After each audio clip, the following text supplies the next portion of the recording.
বাংলাদেশ সহ বিশ্বের সকল নারীকে আন্তর্জাতিক নারী দিবসের শুভেচ্ছা এবং অভিনন্দন। আমি সমতার প্রজন্ম নারীর অধিকার বাস্তবায়ন আন্তর্জাতিক নারী দিবসে এমন প্রতিপাদ্য নির্ধারণ করেছে জাতিসংঘ। আর বাংলাদেশ সরকারের পক্ষ থেকে দিবসটির প্রতিপাদ্য নির্ধারণ করা হয়েছে প্রজন্ম হোক সমতার সকল নারীর অধিকার। মুদ্রা কথা হলো, বিশ্বজুড়ে যখন নারী পুরুষের সমতা অধিকার বাস্তবায়নের উপর ভীষণ গুরুত্ব দেওয়া হচ্ছে, তখন আমরা জানতে চাই বাংলাদেশের নারীর অবস্থান এখন কেমন। জানতে চাই শিক্ষা, স্বাস্থ্য, কর্মক্ষেত্র কিংবা অর্থনীতির ক্ষেত্রে নারীরা কি সমানে সমান পাল্লা দিতে পারছে কিনা বা এগুতে পারছে কিনা, তাদের এগিয়ে যাওয়ার পথটাকে কতটা মসৃণ করতে পারছে, কতটা নিরাপদ নির্বিঘ্ন করতে পারছে রাষ্ট্র, সমাজ কিংবা পরিবার।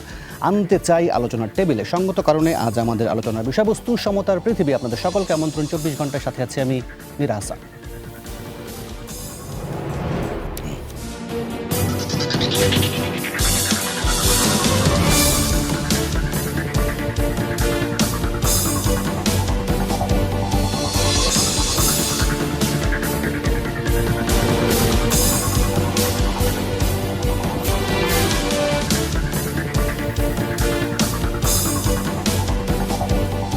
আজ আলোচনার জন্য আমরা আমাদের স্টুডিওতে 3 অতিথিকে আমন্ত্রণ জানিয়েছি। তাদের সাথে একে একে পরিচয় করিয়ে দিতে চাই। আমার বাপাশে আছেন ঢাকা বিশ্ববিদ্যালয়ের সমাজবিজ্ঞান বিভাগের শিক্ষক অধ্যাপক সালমা আখতার। আপনাকে স্বাগত জানাচ্ছি আমাদের 24 ঘন্টায়। সালমা আখতারের পাশেই আছেন মানবাধিকার কর্মী ব্যারিস্টার ফারজানা মাহমুদ। আপনাকেও স্বাগত। একই সঙ্গে স্বাগত জানাতে চাই বিশ্বের অন্যতম বৃহৎ বেসরকারি উন্নয়ন সংস্থা ব্র্যাকের কমিউনিকেশন ডিরেক্টর মৌটুসী কবির। আপনাকেও স্বাগত জানাচ্ছি 24 ঘন্টায়। আলোচনাটা শুরু করি অধ্যাপক সালমা আখতার আপনাকে দিয়েই। নারী পুরুষের সমতা বলেন, নারী পুরুষের বিশেষ করে নারীদের অধিকারের কথা বলেন বা নিরাপত্তা বাস্তবায়নের কথা যখন সারা বিশ্ব জুড়ে ভীষণ পরিমাণ আলোচিত হচ্ছে, আমরা এর বাইরে নই। আপনি যদি আমাদের বর্তমান বা নিকট অতীত দেখেন, সেই জায়গা থেকে যদি আপনাকে বিশ্লেষণ করতে বলি বা মূল্যায়ন করতে বলি, সেখানে আপনি কীভাবে দেখেন বাংলাদেশের নারীদের অবস্থানটা আসলে কোন জায়গায়, যদি নিরাপত্তাকে একটু ফোকাস করেন? ধন্যবাদ। যদি সামাজিক অর্থনৈতিক নিরাপত্তার কথা বলি, অর্থনৈতিক দিক থেকে বাংলাদেশের নারীরা অবশ্যই অনেক এগিয়ে আছেন। আমরা এমডিজি গোলসগুলো দেখেছি যে বাংলাদেশ সাউথ এশিয়ায় অগ্রগণ্য একটা ভূমিকা পালন করেছিল। এসডিজিতেও বাংলাদেশের এখনো পর্যন্ত বেশিরভাগ ইন্ডিকেটার্সগুলোতেই যথেষ্ট ভালো করছে, জেন্ডার ইকুইটি, প্যারিটি ইস্যুতে। সামাজিক নিরাপত্তার কথা যদি বলি, সাম্প্রতিক সময়ে দুটো বিষয় খুব আলোচনায় এসছে। একটি হচ্ছে নারীর নির্যাতন পারিবারিক এবং সামাজিক পরিমণ্ডলে, আরেকটি হচ্ছে বাল্যবিবাহ। তো এই দুটো জায়গায় কিন্তু বাংলাদেশ তার সমস্ত অগ্রগতি যা কিছু হয়েছে সেগুলোর প্রশ্নের মুখোমুখি হয়ে গেছে। কারণ হচ্ছে বাংলাদেশ ইউনিসেফের গবেষণা অনুযায়ী সাম্প্রতিক সময়ে প্রথম 3টি দেশের মধ্যেই বাংলাদেশের অবস্থান শিশু বিবাহ বা বাল্যবিবাহের ক্ষেত্রে। নারী নির্যাতনের ক্ষেত্রে সাম্প্রতিক সময়ে এই 2-1 দিনের মধ্যেই প্রচুর আলোচনা এসছে একটি গবেষণা, ইউএন একটি স্টাডি, যে 100টি দেশের মধ্যে দেখানো হয়েছে যে 91% পুরুষ এবং 80%-এরও বেশি নারীরা মনে করেন যে কোনো না কোনো পর্যায়ে আসলে নারীর প্রতি তারা একটি বিরূপ মনোভাব পোষণ করেছেন অথবা বৈরী কোনো আচরণ করেছেন। এবং জেন্ডার ভায়োলেন্সের কথাও যদি বলি, তাও কিন্তু জেন্ডার ভায়োলেন্স আমরা দেখতে পাচ্ছি যদি আমরা খুব প্রতিদিন পত্রিকার পাতা উল্টাই বা সামাজিক যোগাযোগ মাধ্যমগুলোতে। তো সেই জায়গাটায় একটা বড় প্রশ্ন আছে। কিন্তু যদি আমি শিক্ষার কথা বলি, স্বাস্থ্যের কথা বলি, অর্থনৈতিক উন্নয়নের কথা বলি, আমরা জানি যে জেন্ডার ডেভেলপমেন্ট ইন্ডেক্সে বাংলাদেশ কিন্তু অনেকখানি এগিয়ে আছে। কিন্তু যতক্ষণ পর্যন্ত এই সামাজিক নিরাপত্তাটা নিশ্চিত করা না যাবে, তাহলে কিন্তু দেখা যাবে আমরা এসডিজিতে যে গোলটা নিয়ে আগাচ্ছি, যে লিভিং নো ওয়ান বিহাইন্ড, তাহলে কিন্তু সেখানে আমরা পৌঁছাবো না। আরেকটি বিষয় আমি একটু আলোচনায় আনতে চাই, সেটা হচ্ছে যে আমরা যখন নারীর কথা বলি, অবশ্যই সব নারীরাই কোনো না কোনোভাবে বৈষম্যের শিকার হচ্ছেন। কিন্তু আমরা যেন সব নারীকে আবার একটি মাত্র ফ্রেমে না আবদ্ধ করে ফেলি। আমরা যদি দেখি যে নারীর মধ্যেও কিন্তু প্রচুর ইন্টারসেকশনালিটি আছে, নারীর মধ্যে প্রচুর ভিন্নতা আছে। সেখানে আমরা শ্রেণী দেখেছি, সেখানে নারীর আবাসস্থল, বয়স, বৈবাহিক অবস্থা, ধর্ম, এথনিসিটি, অনেকগুলো বিষয় কিন্তু নারীকে আরও বেশি প্রান্তিক অবস্থানের দিকে ঠেলে দেয়। সো আমরা যদি সামগ্রিক অবস্থার কথা বলি, ওভারঅল চিত্রটা আমার কাছে মনে হয় যে ইতিবাচক। কিন্তু আমরা যদি খুব কম্পার্টমেন্টালাইজড ওয়েতে দেখতে চাই, বিভিন্ন নারীর ভূমিকাটা দেখতে চাই এবং তারা কিভাবে দৈনন্দিন সমস্যাগুলোকে পরিবারে এবং পরিবারের বাইরে দেখছেন, তো সেক্ষেত্রে আমি মনে করি যে নারী নির্যাতন একটি বিশাল বিষয় যেখানে আমাদেরকে মনোযোগ দিতে হবে। জি, মৌটুসী কবির, সেই জায়গাতে আপনি শুনছিলেন সালমা আখতার বলছিলেন যে ধরেন অনেক জায়গায় শিক্ষা, স্বাস্থ্য, অর্থনৈতিক কর্মকাণ্ডে নারীদের একটা ভীষণ রকমের অগ্রগতি আছে, যে চোখে পড়ার মতো নিঃসন্দেহে। কিন্তু তিনি যখন আবার পিন পয়েন্ট করছে যে নারী নির্যাতন বলেন, বাল্যবিবাহের কথা বলেন, সেই জায়গাগুলোতে বাকি অর্জনগুলো আসলে প্রশ্নের মুখে পড়ে যায়। আমি যদি আপনাকে পরিসংখ্যানও দিয়ে দিই, গত 8 বছরে গণমাধ্যমে যে তথ্যচিত্রগুলো সামনে আসছে, সেখানে বলা হচ্ছে গত 8 বছরে নারী নির্যাতনের ঘটনা 38,000 498টি, নিশ্চয়ই খুব সুখকর সংখ্যা নয়। কাজের ক্ষেত্রে কি দেখছেন আসলে যে কেন এই সহিংসতা বিষয়টা আশঙ্কাজনক হারে বাড়ছে? আসলে ব্র্যাকের পক্ষ থেকে যখন আমরা সাধারণ মানুষের সাথে কথা বলি বা কাজ করি, তখন দেখা যায় এই সহিংসতার একটি বিশাল কারণ হচ্ছে কিন্তু আমাদের সচেতনতার অভাব। অর্থাৎ অনেক ক্ষেত্রেই দেখা গেছে জরিপে যে বেশিরভাগ ক্ষেত্রেই কিন্তু মানুষ ভায়োলেন্স বা সহিংসতা বলতে শুধুমাত্র ফিজিক্যাল ভায়োলেন্সটাকেই বোঝাচ্ছেন, কিন্তু ফিজিক্যাল ভায়োলেন্সের বাইরেও যে একটা বিশাল হয়রানি, একটা বিভিন্ন ধরনের শোষণ বা বৈষম্যের ব্যাপার আছে, সেটা সম্পর্কে মানুষ একেবারেই সচেতন না। ব্র্যাকের আরেকটার গবেষণায় দেখা যায় যে গণপরিবহনে যেসব নারীরা চলাচল করেন তাদের অধিকাংশই কিন্তু একইভাবে হয়রানির শিকার হচ্ছেন। সেখানেও হয়রানি বলতে মানুষ শুধুমাত্র আনওয়ান্টেড ফিজিক্যাল টাচটাকেই বোঝাচ্ছেন, কিন্তু তার বাইরেও যে অশ্লীল মন্তব্য বা পেশাগত ক্ষমতার ব্যবহার করে চাপ প্রয়োগ করা, বাংলাদেশ হাইকোর্ট অনুযায়ী যে 12 ধরনের যৌন হয়রানির কথা বলা হচ্ছে, সেটা সম্পর্কে প্রথমত নারীরা নিজেরাই সচেতন না যে কোনটা হয়রানি এবং কোনটা হয়রানি না। দ্বিতীয়ত হচ্ছে আসলে আমাদের যে পারিবারিক এবং শিক্ষা ব্যবস্থা, সেখানেই কিন্তু একটা প্রথম বাধার ব্যাপার আসে। বিকজ যেখানে যে নারীরা প্রথমে নির্যাতনের শিকার হচ্ছে, নারী এবং শিশুরা, তাদের প্রথম ফার্স্ট রেসপন্ডার বা প্রথম তারা যার সাথে প্রকাশ করেন সেটা কিন্তু পরিবার। কেউ কিন্তু প্রথমে আইন প্রয়োগকারী সংস্থা বা পুলিশের কাছে যান না, প্রথম তারা বলেন পরিবারের কাছে, এবং পরিবার থেকেই কিন্তু একটা বাধা আসে যে এটা সম্পর্কে কাউকে না বলার জন্য বা লুকিয়ে রাখার জন্য। আর সহিংসতা কেন বেড়ে যাচ্ছে সমাজে, এর মেইন কারণ কিন্তু পুরুষতান্ত্রিক সমাজ ভাবনা, এবং এই পুরুষতান্ত্রিক সমাজ ভাবনা আসে একটা পাওয়ার ইমব্যালেন্স থেকে। যেহেতু নারীরা অর্থনৈতিক এবং সামাজিকভাবে এগিয়ে যাচ্ছেন, বিভিন্ন সূচকে নারীরা অনেক এগিয়ে যাচ্ছেন, সেটা কিন্তু ট্রেডিশনাল পুরুষতান্ত্রিক ভাবনার প্রতি একটা আঘাত, এবং সেটা ছেলে বা মেয়ের বৈষম্য না, পুরুষতান্ত্রিক ভাবনা অনেক মেয়েদের মধ্যেও থাকতে পারে। তো এই যে পারসিভ পাওয়ার ইমব্যালেন্স, এই যে একটা আঘাত, সেখান থেকেই কিন্তু পাল্টা আঘাত আসছে নারীর প্রতি। রাইট। ফারজানা মাহমুদ, এই প্রশ্নটা অনেকের কাছে শুনি যে আসলে সবাই বলে যে আসলে 365 দিনই তো সমান, সেক্ষেত্রে একটা আলাদা দিন কেন বিশেষ করে নারীদের জন্য দরকার পড়লো? আপনাকে ধন্যবাদ মীর। প্রথমে আমি সবাইকে নারী দিবসের শুভেচ্ছা জানাচ্ছি, সব নারীদের। আপনার যে কোয়েশ্চেনটা ছিল যে একটা বিশেষ দিন কেন, আমি বলবো নারীদের যত অর্জন, তারা যত বাধা বিপত্তি পারিবারিক এবং সমাজ জীবনে দেখে সেটার মোকাবেলা করে একটা অর্জন আর সাফল্য তারা যে পর্যায়ে অর্জন করেছে, সেটা আমাদের দেশে হোক বা বাইরে, সেটা সেলিব্রেট করার জন্য, সেটা উদযাপন করার জন্য এবং এই সকল নারীদের ত্যাগকে সম্মান জানানোর জন্য এই একটা দিবসকে আমরা বেছে নিই, একটা দিনকে সম্মান জানানোর জন্য। এটার গুরুত্বটা এদিকে আছে, আবার আরেক দিকে যদি আপনি বলেন একটা দিবসেই কি তাহলে মানে শুধু নারীর প্রতি সম্মান, বাকি 364 দিন নয়। এই দিবসটা আমাদেরকে রিমাইন্ডার দেয়, মনে করিয়ে দেয় যে নারীর এই অধিকারগুলো আদের জন্য নারী পুরুষ নির্বিশেষে দুজনকেই কাজ করতে হবে। এই দিবসটাতে আমরা এই জিনিসগুলো মনে করে বাকি 364 দিন যেন পালন করতে পারি, সেটার জন্য আমি বলবো এই দিবসটার গুরুত্ব রয়েছে। তবে আমি এমন দিন চাই যখন আমরা আসলে এই দিবসটা হয়তো আর পালন করতে আমাদের হবে না, কারণ নারীকে মানুষ হিসেবে পুরুষের সমমর্যাদা দেওয়া হবে।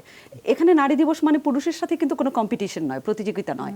আমার যে অধিকারটা একটা হিউম্যান বিং হিসেবে প্রাপ্য, আমি একজন মানুষ হিসেবে আমার যে মানবাধিকার রয়েছে, সেটা আদায় করাই হচ্ছে নারীদের মূল লক্ষ্য, নারী দিবসের মূল লক্ষ্য।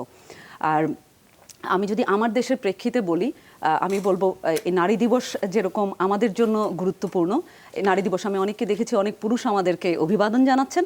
আমি বলবো এটা যেন শুধু একদিন সীমাবদ্ধ না থাকে, এই অধিকারের কথাটা তারাও যেন একদিন শুধু মনে না রাখেন, 364 দিন যেন এটার কথা তারা নিজেরা মনে করেন এবং এটার পরিচর্যা করেন সমাজের পরিবারের ভিতর এবং রাষ্ট্রীয় যে কোনো কিছুতে। জি, সালমা আক্তার, সেক্ষেত্রে কি আমরা, আচ্ছা উনি ভালোই বলছিলেন যে ঠিক আছে যে সব দিনই, আচ্ছা কোনো না কোনোভাবে মনস্তাত্ত্বিকভাবে কি আমরা নারী পুরুষকে পুরুষকে আলাদা পক্ষ হিসেবে কোনো না কোনোভাবে কি দাঁড় করিয়ে ফেলছি কিনা, বা আমাদের মানসিকভাবে এই ধরনের জিনিস দাঁড়িয়ে যাচ্ছে কিনা? আমি যদি একটু সমাজতাত্ত্বিক দৃষ্টিভঙ্গি থেকে দেখি, সেখানেও কিন্তু দেখানো হয়েছে যে নারী নির্যাতনের দুটো মেজর কারণের মধ্যে একটি হচ্ছে পুরুষরা যখন মনে করেন খুব থ্রেটেন ফিল করেন যে তাদের সোশ্যাল স্ট্যাটাস, তাদের সোশ্যাল পজিশনটা আসলে ডিসপ্লেস করছে, নারীরা সেটা নিয়ে নিচ্ছেন। আরেকটা হচ্ছে যে সামাজিকীকরণ প্রক্রিয়ার মাধ্যমে আমরা একটা নারী এবং পুরুষকে, নারী ও পুরুষ হয়ে উঠতে সামাজিক প্রেক্ষাপটে তৈরি করি সেটি। তো সেদিক থেকে আমার মনে হয় কি যে জেন্ডার ভায়োলেন্স বেড়ে যাওয়ার পিছনে আমি আসলে এটা একটা বড় কারণ মনে করি, যে আমরা বোধহয় রাইট মেসেজটা দিতে পারছি না সমাজকে। পুরুষরা, বা আমি বলবো না শুধুই পুরুষ, বা তাদের চারপাশে যে নারীরা আছেন তারাও, যেটা খুব রাইটলি আমার কলিগস বলছিলেন যে আসলে পিতৃতান্ত্রিকতা বলতে কিন্তু পুরুষ না, পিতৃতান্ত্রিকতা একটি সামাজিক ব্যবস্থা যেখানে নারী পুরুষ উভয়ই কিন্তু ভিন্নভাবে জেন্ডার্ড আইডেন্টিটির কারণে ডিসক্রিমিনেশনের শিকার হন। তো সেদিক থেকে আমার মনে হচ্ছে যে এরকম একটা বার্তা, ভুল বার্তা যাচ্ছে যে আসলে আমরা নারী পুরুষ প্রতিপক্ষ কিনা। আমরা কিন্তু আসলে প্রতিপক্ষ না, আমরা হচ্ছে সহযোগী যোদ্ধা। এই সমাজটাকে আমরা বদলাতে চাই এবং এই সমাজটাকে আমরা সম একটা অবস্থায় নিতে চাই। এবং সেক্ষেত্রে আমি বলছিলাম যে আসলে এটা যেটা উইন উইন সিচুয়েশন হতে পারে, আমাদের মেসেজটা হচ্ছে সেটা যে নট নেসেসারিলি যে একজন নারী বা নারীরা সমাজে যদি এম্পাওয়ার্ড হন, ক্ষমতায়িত হন, তার মানে কিন্তু পুরুষদের ক্ষমতা হারিয়ে ফেলার কোনো কারণ নেই।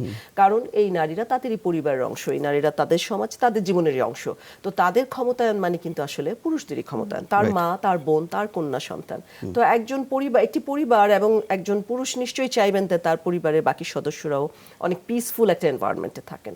তো নারীর ক্ষমতায়ন আমরা দেখেছি, যদি অর্থনৈতিকভাবে আমরা দেখি যে নারীরা যখন অর্থনৈতিক কর্মকাণ্ডে জড়িত থাকেন, সারা বিশ্বেই দেখা গেছে যে তাদের কন্ট্রিবিউশন একটা বিশাল অংশ আসলে ফ্যামিলি ওয়েলফেয়ারে, চিলড্রেন ওয়েলফেয়ারে ব্যয়িত হয়। তো তাদের পরিবারের শিক্ষা, তাদের সন্তানদের সুস্বাস্থ্য, এই সমস্ত কিছুর পেছনে কিন্তু নারীদের একটা বড় অবদান আছে। এগ্রিকালচার সেক্টরে শুধু দেখা গেছে যে নারীদের যদি যে আনপেইড কেয়ার ওয়ার্ক ফ্যামিলিতে তারা করেন পরিবারের ভেতরে, সেটাকে যদি আমরা মূল্যায়িত করতে পারতাম তাহলে 2.4 থেকে 6% জিডিপি জিএনপি বেড়ে যেত এবং প্রায় 14 থেকে 20% নিউট্রিশনাল স্ট্যাটাসের ক্রাইসিসটা কমে যেত। তাহলে এটা আসলে কাকে কন্ট্রিবিউট করছে? একটা সোসাইটিকে। এবং নিশ্চয়ই একজন পুরুষ সেই সোসাইটির ধারক হিসেবে এবং সেই সোসাইটির অংশ হিসেবে চাইবেন যে এই উন্নতিটা ঘটুক। যেটা একটু আগে বলছিলাম যে সামাজিক জায়গায় এসে আমরা আটকে যাচ্ছি কেন, যে কোনোভাবে কি আমাদের এই মানসিক মনস্তাত্ত্বিক পৃথিবী থেকে আমরা আসলে এই জিনিসটাকে খুব চ্যালেঞ্জড হিসেবে নিচ্ছি যে নারীর এই ক্ষমতায়ন পুরুষকে আসলে ক্ষমতার কেন্দ্র থেকে সরিয়ে ফেলছে কিনা। আমার মনে হয় সেই জায়গাটা কাজ করার জন্য আমাদের যেটা বেশি করতে হবে, পুরুষদেরকে আসলে আলোচনার অংশগুলোতে নিয়ে আসতে হবে। আরেকটা যেটা একটু আগে বলছিলাম যে নারী বলতে একই সাথে যেমন আমাদের প্রত্যেকেরই সমান কিছু সুবিধা অসুবিধা আছে, আবার যেটা বলছিলাম যে খুব আলাদাভাবেও কিন্তু আমাদের প্রত্যেকেরই আলাদা একটা পৃথিবী আছে এবং পুরুষদেরও নিশ্চয়ই তাই। একজন পোভার্টি স্ট্রিকেন একটা ফ্যামিলি, সেখানে পুরুষের যে অভিজ্ঞতা, একজন প্রফেশনাল পুরুষ তার অভিজ্ঞতা নিশ্চয়ই ভিন্ন, নারীর ক্ষেত্রেও তাই। তো সেদিক থেকে আমার মনে হয় কি যে আমাদের খুব ডিফারেন্ট ভয়েসেসগুলোকে নিয়ে আসা দরকার।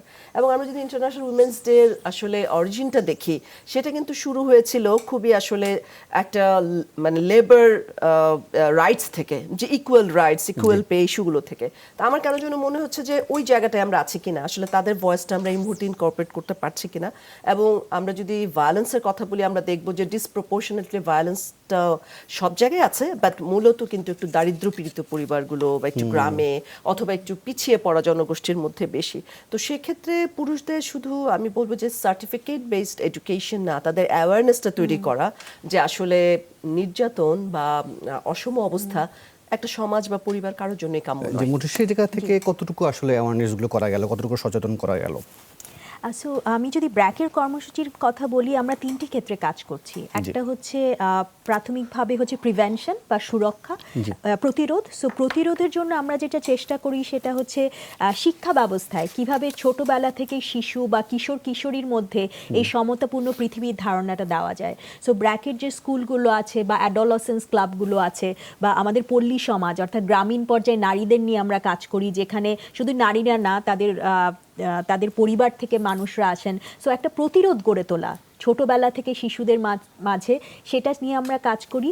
দ্বিতীয় ধাপে আমরা যেটা কাজ করি সেটা হচ্ছে সুরক্ষা বা প্রোটেকশন, অর্থাৎ কোনো নারী বা শিশু যদি নির্যাতনের শিকার হন, সেক্ষেত্রে তাকে কী ধরনের আইনি সহায়তা বা কী ধরনের সামাজিক সহায়তা দেওয়া হয় বা মনস্তাত্ত্বিক সহায়তা, কাউন্সেলিং দেওয়া যায়, সেটা আমরা চেষ্টা করি।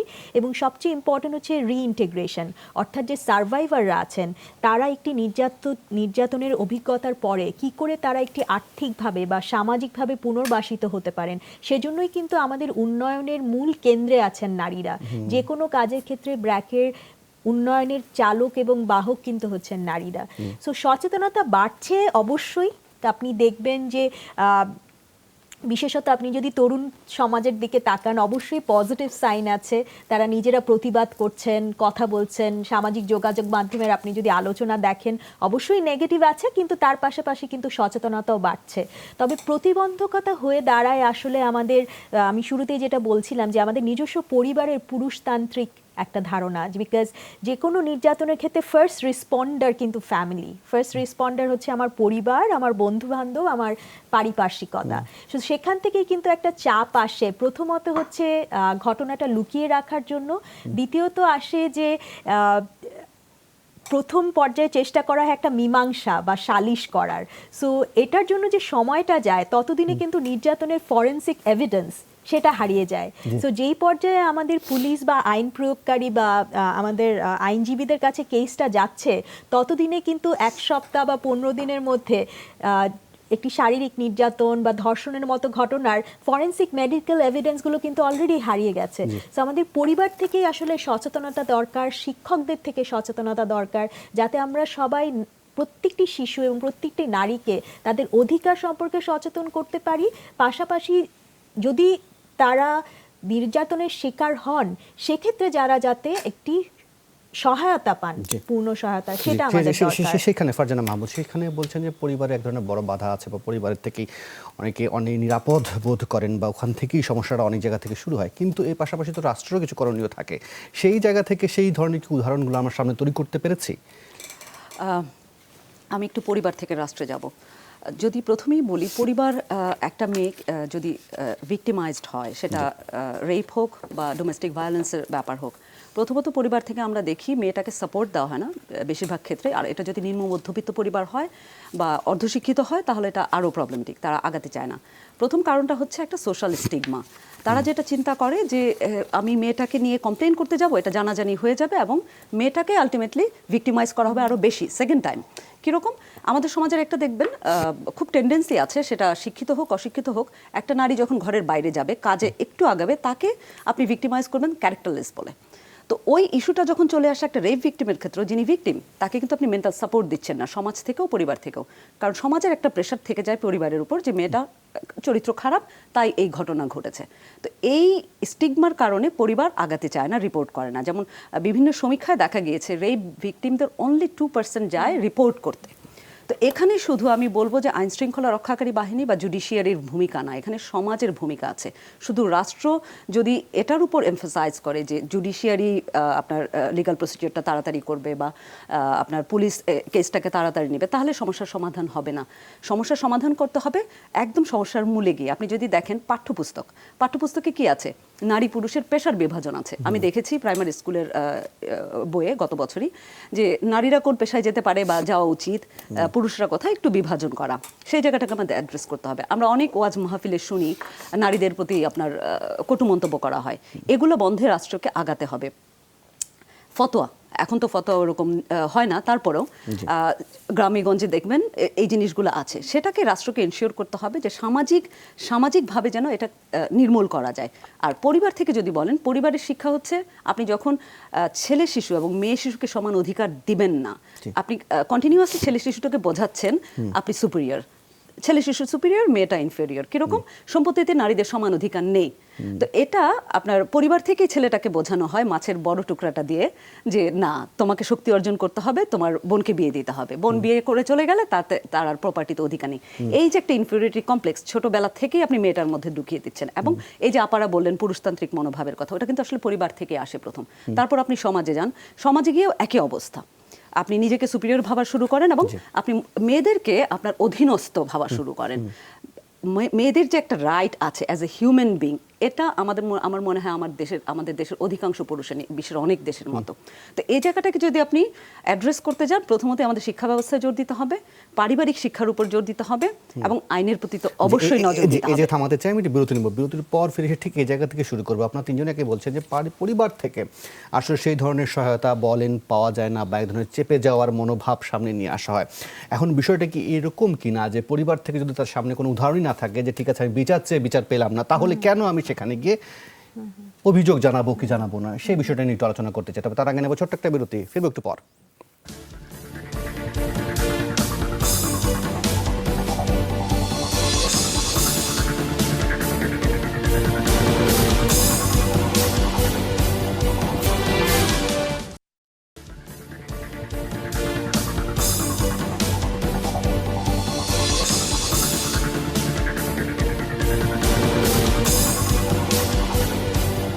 আবার আমন্ত্রণ 24 ঘন্টায়। সালমা আক্তার, একটা ছোট্টখাটো তথ্য দিয়ে আপনার কাছে বিষয়টা জানতে চাইবো। আসলে আমরা যদি দেখি বাংলাদেশের প্রধানমন্ত্রী থেকে শুরু করে এখন সংসদের বিরোধী নেত্রী থেকে শুরু করে স্পিকার থেকে শুরু করে সবাই নারী, এমনকি এখন যিনি জেলে আছেন সাবেক প্রধানমন্ত্রী তিনিও নারী। পার্লামেন্টের দিকে যদি তাকাই সেখানে আমরা দেখব 300 আসনের মধ্যে সরাসরি নির্বাচিত হওয়ার ক্ষেত্রে 22 জন সংরক্ষিত যদি বাদ দিই, অর্থাৎ টোটাল ফিগার থেকে মাত্র 7% আমরা পাচ্ছি। এখন বলেন আইনসভার কথা বলেন বা এই নিরাপত্তা সুরক্ষার বিষয়গুলোতে আসলে নীতি নির্ধারণী পর্যায়ে আসলে সংখ্যাটা কম বলেই কি আসলে আমরা নারীদের নিরাপত্তা সুরক্ষার বিষয়গুলোতে খুব জোর দিয়ে সামনে আনতে পারছি না, এরকম কি বিষয়টা মনে হয়? ওভারঅল একটা এই ধরনের পারসেপশন আছে যে নারীরা যত বেশি ম্যানেজেরিয়াল লেভেলে, ডিসিশন মেকিং লেভেলে আগাবেন সেই দেশগুলো ততটাই আগিয়ে থাকবে। তো যদি স্ট্যাটিস্টিক্যালি দেখি কিছু ক্ষেত্রে এটা সত্যি আমরা দেখেছি স্ক্যান্ডিনেভিয়াতে ফিমেল লিডারশিপ হাই এবং সেখানে কিন্তু জেন্ডার প্যারিটিও হাই, সবচেয়ে হাই জেন্ডার প্যারিটি স্ক্যান্ডিনেভিয়া আছে। সাউথ এশিয়া যেই কান্ট্রিগুলোতে ফিমেল লিডারশিপ আছে সেখানেও কিন্তু জেন্ডার প্যারিটি মাচ হায়ার। তো নারীরা লিডারশিপে আসার দুটো সুবিধা, একটা হচ্ছে এটা ডেমনস্ট্রেশন এফেক্ট, যে তারা আসলে লিডার হতে পারেন, they have got that qualities. আরেকটা হচ্ছে যেটা লেজিসলেশন স্ট্র্যাটেজি, সেই ক্ষেত্রে একটা বড় ভূমিকা পালন করতে পারে। আমরা যদি একটা ছোট্ট পরিসংখ্যান দেখি দেখবো যে পৃথিবীর প্রায় 49টা দেশে আসলে কোনো ডোমেস্টিক ভায়োলেন্স রিলেটেড কোনো ল নেই এবং 39টি দেশে ইকুয়াল ইনহেরিটেন্স নাই এবং প্রায় 87টি দেশের একটা গবেষণায় দেখা গেছে যে 15 বছরের নিচে নারীরাও কিন্তু প্রচুর জেন্ডার ভায়োলেন্সের শিকার হচ্ছে। এবং সেই ক্ষেত্রে যদি আমরা দেখি আমরা কিন্তু দেখবো যে সেগুলো বেশিরভাগই হচ্ছে নারী নেতৃত্ব কম সেসব দেশগুলোতে। তবে পরিবারের ক্ষেত্রে যদি বলি সেক্ষেত্রে একটা বড় বিষয় হচ্ছে যে যেটা আমরা একটু আগে বলছিলাম মাইন্ডসেট, যে আমরা আসলে একটা ম্যাক্রো লেভেলে যেভাবে নারী লিডারশিপটা দেখি, হাউসহোল্ড লেভেলে সেটা ট্রান্সফর্ম করাটা এতটা সহজ নয়। এটা তো মাইন্ডসেটের ইস্যু। ন্যাচারালি আমরা যখন পরিবারে দেখব সেখানকার নারীকে আমরা ভিন্নভাবে দেখি। এবং এখানে ডোমেস্টিক ভায়োলেন্সের ক্ষেত্রে আমার মনে হয় যে লিগ্যাল ইস্যু অবভিয়াসলি একটা বিশাল ইস্যু, কারণ ইনটলারেন্স, লিগ্যাল জিরো টলারেন্স যখন থাকবে অ্যাপারেন্ট যে ক্রাইমগুলো হচ্ছে পাবলিক স্পেসে সেগুলোর পরিমাণ কমে যেতে বাধ্য। আরেকটা জিনিস সমাজবিজ্ঞানী হিসেবে আমাকে বদার করে, যেটা আপনি একটু বলছিলেন যে সোশ্যাল ট্যাবু, যে আসলে যখন কেউ ভিকটিম হচ্ছে নারী, তিনি ট্যাবু শিকার হচ্ছেন। আসলে তো সোশ্যাল শেমিংটা হওয়া উচিত ছিল যিনি পারপেট্রেটর, কিন্তু আমাদের সোশ্যাল শেমিংটা হচ্ছে কিন্তু যিনি ভিকটিম, এবং আমরা কি করছি তাকে আবার রিভিকটিম করছি। তো সেক্ষেত্রে আমার মনে হয় যে ফিমেল লিডারশিপটা যত বাড়বে এটার ডেমনস্ট্রেশন এফেক্টটা বাড়বে, বাকি নারীরা ভাববেন যে আসলে এই জায়গা থেকে বেরিয়ে যাওয়ার একটা চমৎকার অবস্থা আছে। আমার একটা এক্সাম্পল মনে আছে যে আমি একজনকে বলছিলাম যে আচ্ছা ইউএস এর তুলনায় আমি যদি বলি যে ইউরোপে কিন্তু ক্লাস প্যারিটি আমার কাছে মনে হচ্ছে যে Europe class based but still সেখানে প্যারিটিটা আমার কাছে মনে হয় যে দ্যাটস ফাইন। ক্লাস ডিফারেন্সেস আপনি দেখলেও কিন্তু আমার কাছে মনে হয় যে ইউএসএ সেক্ষেত্রে কিন্তু পোভার্টি লেভেল হাই, বাট সেখানে কিন্তু আনরেস্ট নাই, সেরকম পোভার্টি রিলেটেড আনরেস্ট নাই। তখন উনি চমৎকার একটা কথা বলেছিলেন যে আসলে ইউএসএতে একজন মুচিও প্রেসিডেন্ট হওয়ার স্বপ্ন দেখে, ইউরোপে অ্যাজ সাচ ক্লাসের কারণে সেটা হয়নি। তো যখন একজন গ্রাসরুটস নারীও স্বপ্নটা দেখতে পারবেন যে আসলে লিডারশিপে যাওয়া সম্ভব, একজন গ্রাসরুটস পুরুষও যখন স্বপ্ন দেখতে পারবেন যে আমার মেয়েটা বা আমার স্ত্রীর জন্য লিডারশিপে যাওয়া সম্ভব, তখন কিন্তু দৃষ্টিভঙ্গিটা বদলাতে শুরু করবে, ম্যাক্রো লেভেলের পরিবেশটা অনেক বদলে যাবে। একটা প্রসঙ্গে আমরা গিয়েছিলাম যে পরিবারগুলো আসলে কেন রেসপন্স করে না, সেক্ষেত্রে আমার দুটো বক্তব্য আছে। একটা হচ্ছে আপনি যেটা রাইটলি বলেছেন যে একটা পরিবার যখন এগিয়ে আসবে এবং তারা যখন আসলে খুবই একটা ভিকটিমাইজড হয়ে যাবে, আবার ভিকটিম হবে, সোশ্যাল আইসোলেশনের শিকার হয়ে যাবে, ন্যাচারালি তারা কিন্তু বাকি পরিবারগুলো কিন্তু ভাববে যে না, মানে আমরা সেখানে যেতে চাই না। এবং আমরা দেখেছি যে বাংলাদেশের জেন্ডার ভায়োলেন্সের ভিকটিম যারা, যদি সেভাবে দেখি ম্যারেজের ক্ষেত্রে নারীদের মানে সোশ্যাল ট্যাবুটা কি, যে কেউ সেক্সুয়ালি অ্যাবিউজড হয়েছে, অবভিয়াসলি ম্যারেজ মার্কেটে তার জন্য ইস্যুটা খুবই ক্রাইসিসের হয়ে যাবে, আমরা সামাজিকভাবে কিন্তু তাকে খুব গ্রহণ করব না পাবলিক স্পেসে। তো সেদিক থেকে আমার মনে হয় যে উমেন লিডারশিপ এটা নিয়ে কাজ করতে পারে, যে এই জায়গা থেকে সোশ্যাল ট্যাবুগুলো আসলে কি করা যেতে পারে, এই বিষয়গুলো নিয়ে কোনো আপনাদের বিশ্লেষণ বা কোনো গবেষণা আছে কিনা?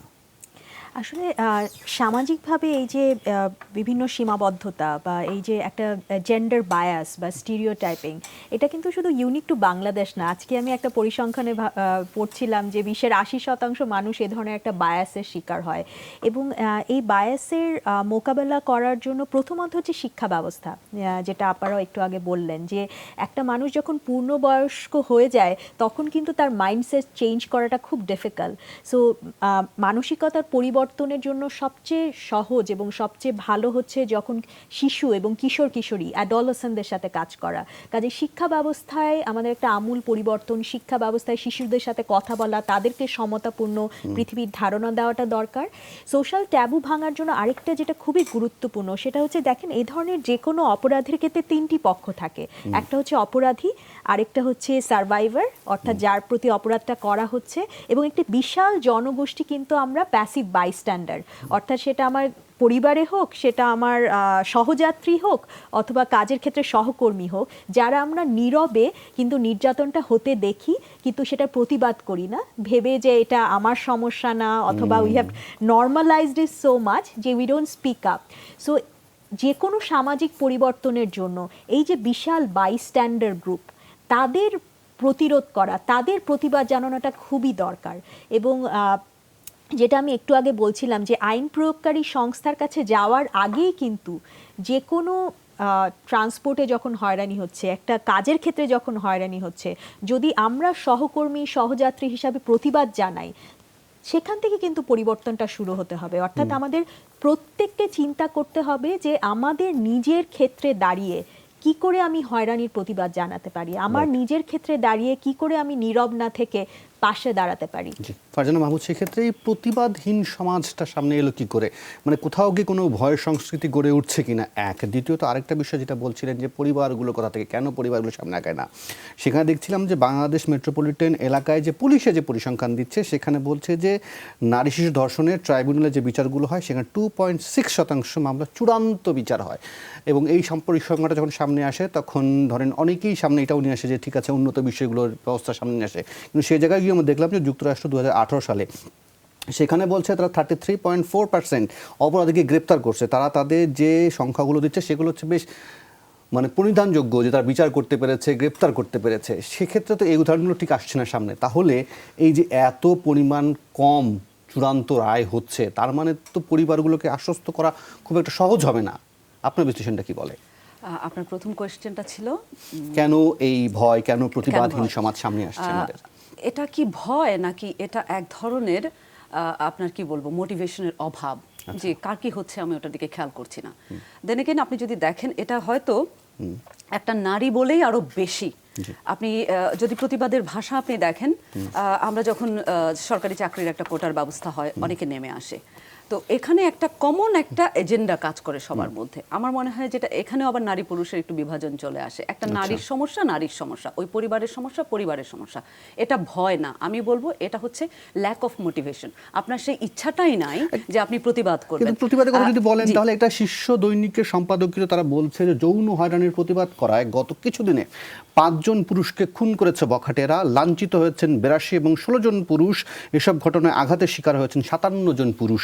তার মানে কেউ না কেউ তো প্রতিবাদ করছে, কিন্তু সে যখন মার খাচ্ছে, খুন মানে এত বড় বড় আক্রমণের শিকার হচ্ছে, তার মানে ভয় তো অ্যাভয়েড করি কি করে? আপনি ভয় তো অ্যাভয়েড করতে পারবেন না ওভাবে, আপনাকে আবার আইনের আশ্রয় নিতে হবে। কিন্তু আপনি যদি এটাকেই ভয় পান যে না আমি এটা আগালে আমাকে অত্যাচারের শিকার হতে পারে, তাহলে তো আপনার আর মোটিভেশনটা কাজ করলো না। আমি সেখানে আপনাকে বলছিলাম যে আমাদের মোটিভেশনটা কাজ করে না নানা কারণে। একটা হচ্ছে আরেকজনের সমস্যা, আমি কেন যাব, যেটা আপা বললেন যে আমার সহকর্মী আগায় না। দ্বিতীয়টা হচ্ছে যে হ্যাঁ আমাদের তো একটা সোশ্যাল ভয় থেকেই যায় অনেক সময়, যে এখানে হয়তো আইন শৃঙ্খলা রক্ষাকারী বাহিনী বা পুলিশ, আমাদের দেখেন জনসংখ্যা কত, সেই তুলনায় আমাদের পর্যাপ্ত পুলিশ নেই। আমাদের জুডিশিয়ারিতে জাস্টিস কত, আমাদের সেই তুলনায় মামলার সংখ্যা কত। আপনি যেটা বললেন পরের কোয়েশ্চেনটা যে আমাদের মামলা কেন নিষ্পত্তির হার এত কম, প্রথমত এই যে ডোমেস্টিক ভায়োলেন্সের ইস্যু বা রেপের ইস্যুটা সলভ করা খুব একটা সহজ ব্যাপার না। এখানে অনেক ধরনের এভিডেন্স লাগে, সেই এভিডেন্সটা কালেক্ট করা।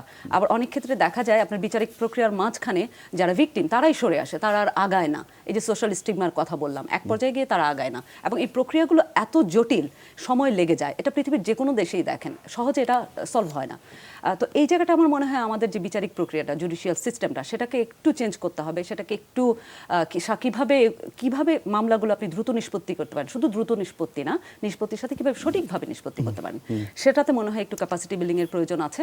এবং পুলিশ যারা আইন শৃঙ্খলা রক্ষাকারী বাহিনী যারা, তাদেরকেও একটু সেন্সিটাইজেশনের প্রয়োজন রয়েছে। আমাদের একটা সোশ্যাল আমি দেখেছি ব্যাপার আছে যে না নারীরা সন্ধ্যা 7টার পর বের হবে না, এই মাইন্ডসেটটা যে কি ধরনের পোশাক পরবে, এটা করেছে বলে এই দোষটা তার, এজন্যই ক্রাইম হয়েছে। এটা তো শুধু আমি ভিকটিমের কথা বলছি, যিনি ফিজিক্যাল ভায়োলেন্সের শিকার হয়েছে, যিনি মানসিকভাবে নির্যাতিত হচ্ছেন তার কি দোষ? আমরা ওই জায়গাটা যাচ্ছি না, বা একটা শিশু যখন নির্যাতনের শিকার হয় সেটাতে যাচ্ছি না, এটা অ্যাড্রেস করতে হবে। আরেকটা দেখুন, আমাদের কিন্তু গত 1 দশকে উন্নতি অনেক হয়েছে, নাগরিকত্ব আইনে চেঞ্জ হয়েছে, যেখানে এখন বাবার মতো মাও দিতে পারেন নাগরিকত্ব, এবং প্রশাসনিক কাজে আপনি দেখেন আমরা মায়ের নামটা অ্যাড করতে পারছি। তো এখানে কিন্তু আমি বলবো যে আমাদের একটু উন্নতি হয়েছে আগের চেয়ে। এবং আপনি যদি লিঙ্গ সমতার কথা দেখেন, সেখানে আমাদের 136টা দেশের ইন্ডেক্সে দেখা গেছে বাংলাদেশের অবস্থান গত 1 দশকে 10 ধাপ এগিয়ে হয়েছে 75। তার মানে কি আমাদের কাজ হচ্ছে না তা না, আইনও অনেক হয়েছে, কিন্তু আইনের যথাযথ প্রয়োগের ব্যাপারে একটা কোশ্চেন থেকে যায়। আরেকটা থেকে যায় আমাদের আইন কেন আসলে সার্বিক সুরক্ষাটা দিতে পারছে না। সেখানে যে সামাজিক অবক্ষয়, আমি ইন জেনারেল আমরা বলছি, সেটা একটা কারণ। সামাজিক অবক্ষয় রোধে আপনি এডুকেশন সিস্টেমে জোর দিতে হবে, সেটা আমরা দিচ্ছি না। কিছু আইনের চেঞ্জ করতে হবে, যেমন এর আগেও আমি বলেছিলাম সাক্ষ্য আইনের 155 ধারা আপনাকে এখতিয়ার দিচ্ছে লয়ারকে কোয়েশ্চেন করার, একজন যিনি রেপ ভিকটিম তার প্রিভিয়াস আপনার কি বলবো সেক্সুয়াল বিহেভিয়ার কি সেটা নিয়ে কোয়েশ্চেন করার। এই ধরনের কোয়েশ্চেন যখন আপনার কোর্টে করা হয়, তাহলে আপনি ধরে নিতে পারেন সেম কোয়েশ্চেন আপনি বাইরেও ফেস করবেন। তো এই জায়গাগুলো আমাদেরকে অ্যাড্রেস করতে হবে। পারিবারিক জীবনে নারীরা যেন সমান অধিকার পায় সম্পত্তিতে, সেটা নিশ্চিত করতে হবে। তো এখানে আমাদের একটু কাজের সুযোগ রয়েছে। আমি বলবো যে আমাদের নতুন হয়তো আইন প্রণয়ন করা উচিত, সংবিধানের যদি কিছু পরিবর্তন আনতে হয় সেখানে সেটা করা উচিত। এই জায়গাটা থামাতে চাচ্ছি, কারণ আমাদের বিরতির সময় হয়ে গেছে। আমি বিরতির পর ফিরে এসে বাকি আলোচনাটা করতে চাই। নেব ছোট্ট একটা বিরতি, ফিরব একটু পর।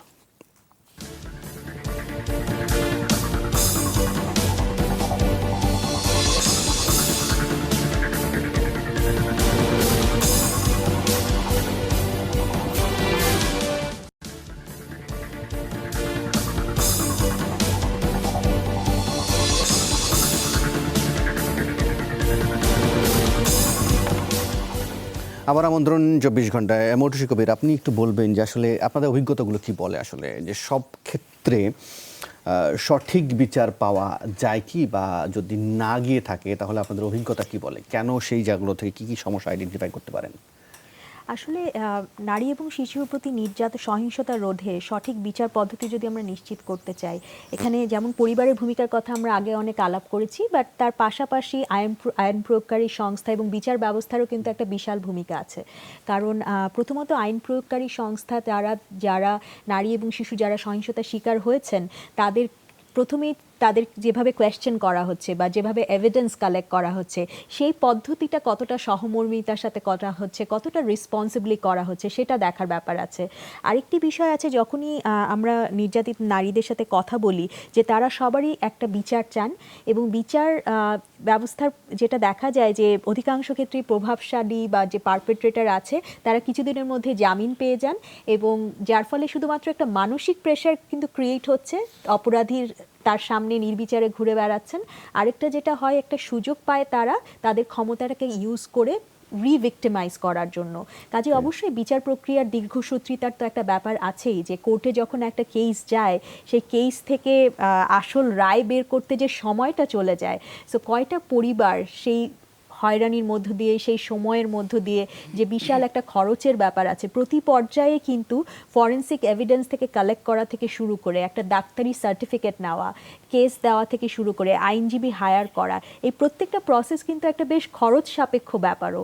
এবং সেখানে যেমন ফর্মাল খরচটা আছে, ঠিক তেমনিভাবে ইনফর্মালি বিভিন্ন ক্ষেত্রে কিন্তু সুযোগ নেওয়ার চেষ্টা থাকে।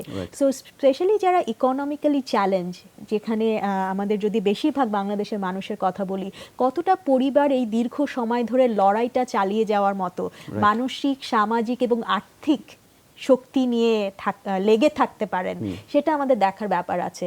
এবং সেজন্যই কিন্তু অবশ্যই সরকার থেকে পদক্ষেপ নেওয়া হচ্ছে, আমাদের ওয়ান স্টপ ক্রাইসিস সেন্টার করা হয়েছে, বাট কতটা যথেষ্ট সেটার নাম্বারটা খুবই অপ্রতুল।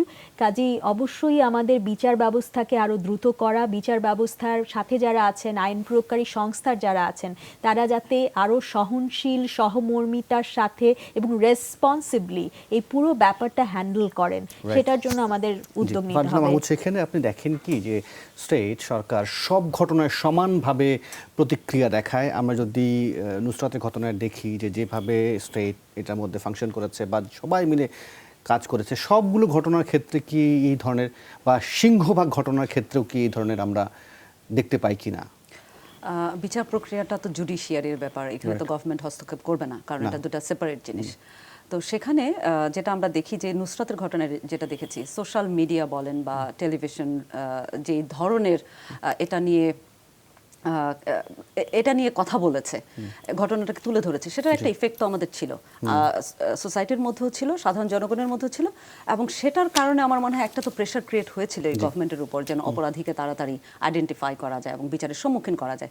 কিন্তু বিচারটা তো আদালতের বিষয়, সেটাই বলছিলাম যে যেভাবে মানে অপরাধীকে ধরা, বিচারের সম্মুখীন করা, যেভাবে দ্রুততার সাথে চার্জশিট করা, সেই বিষয়গুলো সব জায়গায় কি এই ধরনের দ্রুততা লক্ষ্য করা যায়? সব জায়গায় এটা তো আপনি দেখেন, আমি আগেও বলেছি, আপনি যদি দেখেন আমাদের আইন শৃঙ্খলাকারী রক্ষাকারী বাহিনীর লোকবল কতটুকু, আমরা কিভাবে সাপোর্ট দিতে পারছি, একজন ভিকটিমের জন্য কয়জন সাপোর্ট দেওয়ার মতো আমাদের লোকবল আছে, সেখানে একটা ঘাটতি আমাদের রয়ে গেছে। আমাদের ক্রাইমের সংখ্যা যেরকম, আমাদের কিন্তু বিচারপতি সেরকম নেই, মাত্র 17 জন আমাদের জাজ আছে হোল কান্ট্রিতে। তো সেখানে আপনি যদি আশা করেন যে বিচারটা খুব দ্রুত হয়ে যাবে, আমি বলবো সেটা ঠিক না। আরেকটা সেন্সে যে আপনি দ্রুত বিচার করতে গেলে কিন্তু হয়তো অনেক সময় সঠিক বিচারটাও আপনি করতে পারছেন না, নিশ্চিত করতে পারছেন না। তো এখানে সোশ্যাল মিডিয়া বলেন বা টিভির কথা বলেন, মিডিয়ার একটা কিন্তু ভূমিকা থেকেই যায় অনেক ক্ষেত্রে, একটা প্রেশার আপনি কিন্তু ক্রিয়েট করেন, মোরাল একটা প্রেশার, তখন কিন্তু একটা অ্যাটেনশনটা চলে গেলে আমরা দেখবেন যে কোনো কাজেই ওটার প্রতি ঝুঁকে যাই। যেমন করোনার প্রতি আপনি দেখেন, এখন যদি টিভিতে যত আপনি বলবেন আমরা কিন্তু তত সিরিয়াস হব এটার ব্যাপারে। তো এখানে মিডিয়ার ভূমিকা থাকায় অনেকখানি এটাতে অ্যাটেনশনটা হয়তো তাড়াতাড়ি দেওয়া হয়েছে। কিন্তু আমি বলবো এই বিচারিক প্রক্রিয়াটাকে আপনি যদি আলটিমেটলি স্পিডি করতে চান, তাহলে আমাদের জুডিশিয়ারিতেও কিছু হয়তো পদক্ষেপ নিতে হবে, বিচারকের সংখ্যা বাড়াতে হবে। আমাদের মাত্র 54টা ট্রাইব্যুনাল কাজ করছে নারী ও শিশু নির্যাতন দমনে। তো এটা কি যথেষ্ট আপনি মনে করেন? এটা যথেষ্ট না, সেটা সংখ্যা বাড়াতে হবে। আমাদের জুডিশিয়ারিতে ট্রেন আপ করার দরকার আছে, আইটি সম্পর্কে নলেজ থাকার ব্যাপার আছে। আবার এদিকে ভিকটিমরা কিভাবে আপনার সঠিক প্রক্রিয়ায় বিচারটা পাবে, কোথায় যাবে, এখানেও তাদের অধিকার সম্পর্কে, তাদের কর্তব্য সম্পর্কে তাদের জানানোর ব্যাপার আছে। তো এটাকে আপনি জোর দিতে যদি যান, আমাদের মনে হয় যে একটু এডুকেশন সেক্টরেও একটু জোর দেওয়া যায়, মিডিয়ারও ভূমিকা থাকতে পারে এখানে। সালমা আক্তার, আপনার কথা দিয়ে শেষ করতে চাই। সামনের দিনগুলো অবভিয়াসলি এটা দু জায়গাতেই কাজ করার আছে। যেটা বলছিলাম, লিগ্যাল স্ট্র্যাটেজিক দিকগুলো মোটামুটি আমরা বলবো যে অনেক জেন্ডার ফ্রেন্ডলি আমার কাছে মনে হয়। আপা যেটা বলছিলেন যে আসলে আমাদের অসুবিধাটা হচ্ছে ইমপ্লিমেন্টেশন লেভেলে, যে আমাদের এনাফ লয়ার্স নাই, সোশ্যাল অ্যাওয়ারনেসটা সেই লেভেলে নাই। আমি মনে করি কি এটা একটা ভালো সাবস্টিটিউট হচ্ছে, যেটা ব্র্যাকের একটা, আমি যদি এই মডেলগুলো নিয়ে এসে আসলে community based prevention, community based responses, সেটা দুটো সুবিধা। একটা হচ্ছে সোশ্যাল অ্যাকাউন্টেবিলিটিটা তৈরি হয়। আপনি একটু আগে যেটা বলছিলেন, যেটা ভয়ের একটা সংস্কৃতির মধ্যে আমরা যাচ্ছি কিনা, তো যখন কমিউনিটি রেসপন্সিবিলিটিটা নেবে তখন কিন্তু একটা ইন্ডিভিজুয়ালের ভয়ের দরকার নেই। দ্বিতীয়ত হচ্ছে যে যারা পারপেট্রেটর, তাদের কাছে মেসেজ যাবে যে this is not an individual crisis, this is a social crisis, এবং সোসাইটি সেটাকে রেসপন্ড করবে। তো আমার কাছে মনে হয় যে legal process is a lengthy process, but social প্রসেসগুলোতে আমরা অনেক ফাস্টার যেতে পারি, এবং সেক্ষেত্রে এমপ্যাথি তৈরি করা, সেন্সিটাইজেশন, এবং আমি মনে করি স্কুল একটা খুবই রাইট প্লেস। কারণ হচ্ছে যে আমি অনেকগুলো গবেষণাতেই দেখেছি যে যেই স্কুলগুলোতে চিলড্রেনদেরকে একসাথে জেন্ডার রোল প্লে করতে দেওয়া হয় অথবা কমিউনিটি বেসড কোনো অ্যাক্টিভিটি করতে দেওয়া হয়, সেখানে কিন্তু জেন্ডার ভায়োলেন্সের সংখ্যাটা অনেকখানি রিডিউস। আরেকটা আমার কাছে মনে হয় যে এতটা ইফেক্টিভ হওয়ার কথা ছিল, দুটো জায়গায় হয় নাই। একটা হচ্ছে আমাদের ইউনিয়ন পরিষদ, সেখানে আমাদের ফিমেল মেম্বাররা আছেন, ইউনিয়ন পরিষদ মেম্বাররা আছেন, এবং উপজেলা লেভেলেও কিন্তু একটা উমেন ডেভেলপমেন্ট ফোরাম আছে। সেটা যদি আমরা খুব ভার্টিক্যালি যাই, যে পার্লামেন্টারিয়ান যে কমিটি আছে তাদের সাথে একটা ভার্টিক্যাল লিঙ্ক, এবং গভর্নমেন্ট, এনজিও এবং হচ্ছে পিপলস রিপ্রেজেন্টেটিভ, আমার মনে হয় এই জায়গাটায় খুব এফেক্টিভ বন্ডিংটা যতটা আমরা আশা করছিলাম, আমার মনে হয় এখানে আরেকটু কাজ করার আছে, যে ইমপ্লিমেন্টেশন লেভেলে মাল্টি স্টেক একটা খুব কোঅর্ডিনেশন, এবং হচ্ছে তাহলে যেটা হবে যে খুব রিপল এফেক্ট হবে, এবং ঘটনাগুলো খুব দ্রুত রেসপন্সেস পাওয়া যাবে। এবং সেটা হচ্ছে এই লিগ্যাল প্রসিডিওরের লেংদিনেসের কারণে যে হ্যাসেলগুলো, আপা যেটা বলছিলেন যে এটা যে শুধু একটা ফাইন্যান্সিয়াল ক্রাইসিস, সেটা কিন্তু না, এটা social crisis as well, financial তো বটে। সো মেবি মাল্টি স্টেক একটা সর্ট অফ কোঅর্ডিনেশন। আমি মনে হয় আর মনে হয় সময় উঠতে পারছি না, আমাকে অনুষ্ঠান শেষ করতে হবে। মটুশি কবির, সালমা আক্তার এবং ফারজানা মাহমুদ, আপনাদের তিনজনকে অসংখ্য ধন্যবাদ। আসলে এই একটা দিন নয়, আসলে মাঝে মধ্যেই এই বিষয়গুলো নিয়ে আলোচনা করা দরকার। আজকের মতো অনুষ্ঠান শেষ করতে চাই। সবাইকে অসংখ্য ধন্যবাদ। শুভরাত্রি, ভালো থাকবেন।